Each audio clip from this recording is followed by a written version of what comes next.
नमस्कार, मैं हूं आकर्षण उपल और इस समय आप ये सीधी तस्वीरें देख रहे हैं इवेंट 24 पर। जैसे जैसे लॉकडाउन 4.0 का जो एंड है वो नज़दीक आ रहा है, वैसे वैसे करनाल में कोरोना के केस बढ़ते जा रहे हैं। इसी को देखते हुए हरियाणा सरकार ने एक बहुत महत्वपूर्ण निर्णय लिया, जिसके बारे में जानने के लिए आज हम करनाल के जो एसपी हैं सुरेंद्र सिंह भौरिया, उनके साथ मौजूद है। सर, क्या कुछ प्रोविज़न अब किया जा रहा है? मास्क अब ज़िंदगी का एक अहम हिस्सा होने वाला है, क्या कुछ प्रोविज़न किया जा रहा है सर? देखिए, जैसा कि आप जानते हैं कि अब फोर्थ फेज़ चल रहा है लॉकडाउन का, और इसमें जिम्मेवारी जनता के कंधों के ऊपर है, क्योंकि सारे बाज़ार खुल गए हैं, सभी संस्थान खुल गए हैं, हर तरह की मूवमेंट ऑलमोस्ट सभी प्रकार की खुल गई है और रूटीन की तरह एक जो है आम जीवन अब चलने लगा है।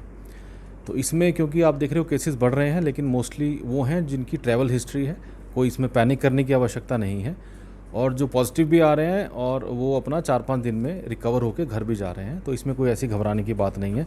केवल आपको जो सावधानी है, जो सरकार की तरफ से इंस्ट्रक्शंस हैं, जो डायरेक्शंस हैं, उसे फॉलो करना है। जैसे कि आप जब भी किसी पब्लिक प्लेस पे जा रहे हो या किसी वर्क प्लेस पे जा रहे हो, तो आपको मास्क पहनना है और आपने कहीं पर भी स्पिट नहीं करना है, क्योंकि ये दोनों चीज़ें बहुत आवश्यक हैं हमें इस कोरोना से प्रिवेंशन के लिए। इसी संबंध में इसको लीगल बाउंडेशन देते हुए कल हेल्थ डिपार्टमेंट की तरफ से एक नोटिफिकेशन भी किया गया है, जिसमें मैंडेटरी है कि हर पब्लिक प्लेस पे और हर वर्क प्लेस पे आपको मास्क पहनना है। यदि कोई ऐसा नहीं करेगा तो उसके ऊपर 500 रुपये का फ़ाइन भी इम्पोज़ किया जाएगा। उसमें अभी जो फॉर्मेलिटीज़ हैं वो 1-2 दिन में पूरी हो जाएंगी, जो चालान बुक वगैरह छपनी है, और कौन कौन वो चालान को कर सकता है और किसके पास कंपाउंडिंग की पावर है वो भी नोटिफिकेशन में दिया गया है। एसएचओज़ को इसमें जैसे कि बाकी अधिकारियों के साथ साथ चालान करने की पावर दी गई है, और मौके पे ही आपको फ़ाइन भुगतना होगा। जो इसका फ़ाइन नहीं भुगतेगा तो इसके संबंध में धारा 188 आईपीसी के तहत मुकदमा भी दर्ज किया जाएगा। सर, जैसे आपने बताया कि फ़ाइन 500 रुपये का इम्पोज किया जाएगा, तो क्या मिनिमम रैंक जो रखा गया वो एसएचओज़ का है, उससे ऊपर के अधिकारी या नीचे के अधिकारियों की क्या पावर रहेगी सर? देखिए, एसएचओ उसमें मेंशन्ड है, और मैं बताना चाहूँगा कि एसएचओ जो रैंक है वो जो पुलिस रूल्स में क्लियर दे रखा है कि एसएचओ एंड अबव, जो भी थाने का एसएचओ है या जो उसका कंसर्न्ड डीएसपी है, वो भी उसके पास भी पावर्स एसएचओ की हैं, तो उससे ऊपर के भी अधिकारी जो है इसका चालान कर सकते हैं।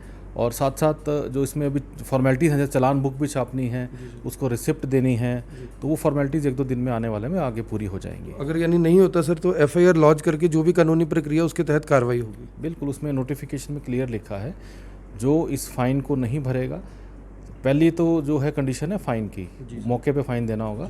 जो फ़ाइन नहीं भरेगा तो 188 में उसके खिलाफ मुकदमा दर्ज किया जाएगा। कहीं ना कहीं जो सख्ती है वो बहुत ज़्यादा बढ़ने वाली है। दूसरा सर सवाल मैं पूछना चाहता हूँ, जैसे कोरोना के मामले बढ़ रहे हैं, आपने बताया ट्रैवल हिस्ट्री है, लोग कहीं ना कहीं सर इतना लाइटली ले रहे हैं, उनको लगता है कि ठीक है, मैं कौन सा ट्रैवल करके आया हूँ। जैसे आपने बताया था कि शाम को 7 से सुबह 7 बजे तक कर्फ्यू जैसी पोजीशन रहेगी, लोग कहीं ना कहीं उसका भी मजाक बना रहे हैं, कानून की उल्लंघना कर रहे हैं। उन्हें लगता है कि ठीक है, अब सख्ती जो पहले थी अब कहीं ना कहीं वो सख्ती नहीं रही। इसको लेकर क्या कुछ करनाल के एसपी सुरेंद्र सिंह भौरिया करनाल की जनता से कहेंगे? देखिए, जैसे कि मैंने कहा है कि अब जो सिचुएशन चल रही है, इसमें सभी को अपनी जिम्मेवारी समझने की बात है।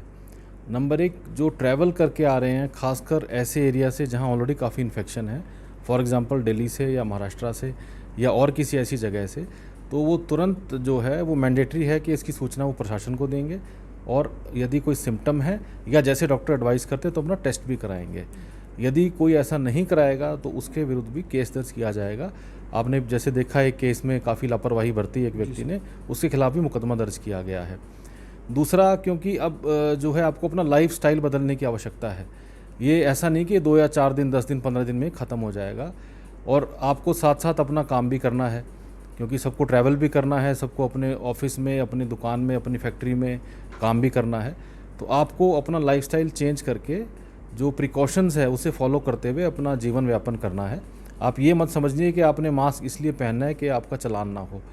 आपने मास्क इसलिए पहनना है कि इसमें आपकी खुद की सुरक्षा है और जिससे आप कांटेक्ट में आ रहे हैं उसकी सुरक्षा है। सर, जैसे अभी आपने मुकदमा दर्ज किया था, जिन लोगों ने ट्रैवल हिस्ट्री छुपाई थी, एक बड़ा मैसेज गया, तो क्या उसके बाद कुछ अपडेट्स इस बारे में आए कि कुछ लोग और सामने आए हैं जिन्होंने ट्रैवल हिस्ट्री अभी तक छुपाई थी, या अन्य भविष्य में कोई इस तरह का मामला आता है तो क्या कुछ कार्रवाई रहेगी? बिल्कुल, डेफिनेटली जो अपनी ट्रैवल हिस्ट्री छुपाएगा, जो भी मामला संज्ञान में आएगा, उसके खिलाफ केस दर्ज किया जाएगा। लेकिन काफ़ी केसेस जो हमारे इवन जो पॉजिटिव आए हैं, उसमें अच्छी बात ये रही कि 99% अपने लेवल पे ही या उनके इमीडिएटली उनके पड़ोस द्वारा सूचना दी गई तो उनको इमीडिएटली हॉस्पिटल में लेके जाया गया। और कुछ ऐसे समझदार हैं कि वो घर भी नहीं गए, डायरेक्टली हॉस्पिटल ही अपना टेस्ट कराया है। और ये काफ़ी टेस्ट हो रहे हैं, 100 में से एक दो आ रहे हैं पॉजिटिव, क्योंकि टेस्टिंग भी काफ़ी बढ़ गई है। तो इसमें कोई ऐसी घबराने वाली बात नहीं है। और ये कोई टेस्ट कराना कोई ऐसे अपराध वाली बात नहीं है। तो एक इन्फेक्शन है, किसी को भी हो सकता है। आप जैसे ही आएँ उसकी सूचना दें। और अब तो इवन ये है कि जिसको सिम्टम नहीं है वो इवन पॉजिटिव होने के बाद भी घर पे क्वारंटीन हो सकता है। करनाल में भी ऐसे केसेस हुए हैं। और क्वारंटीन का पीरियड में भी जो है समय समय पे नोटिफिकेशन चेंज हो रही है।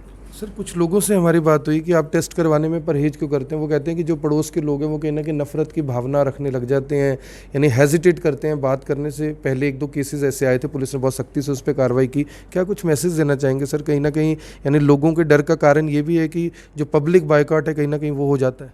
देखिए, ये तो बिल्कुल भी जो है ऐसी कोई बात नहीं है। ये तो इन्फेक्शन है। जैसे आम आदमी को बुखार होता है, आम आदमी को ज़ुकाम, गला ख़राब होता है, वैसे ही किसी को भी जो है कोरोना पॉजिटिव हो सकता है। तो उसमें कोई आपने बीमारी से लड़ना है, किसी बीमार व्यक्ति से ना ही उससे लड़ना है या उससे कोई हेट करनी है।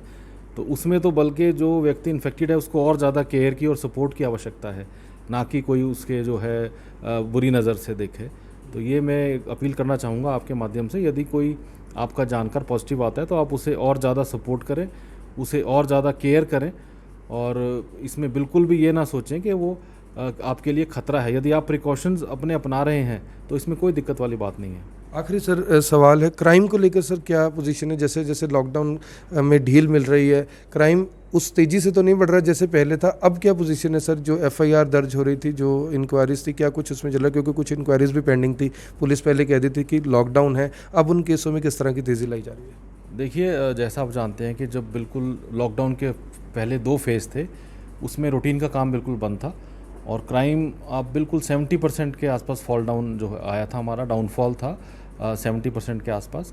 अब क्योंकि रूटीन का काम भी शुरू हो गया है, जो कंप्लेंट्स पेंडिंग थी, चाहे वो ऑनलाइन आई हों या फिज़िकली आई हों, सभी कंप्लेंट्स पे कार्रवाई शुरू होगी।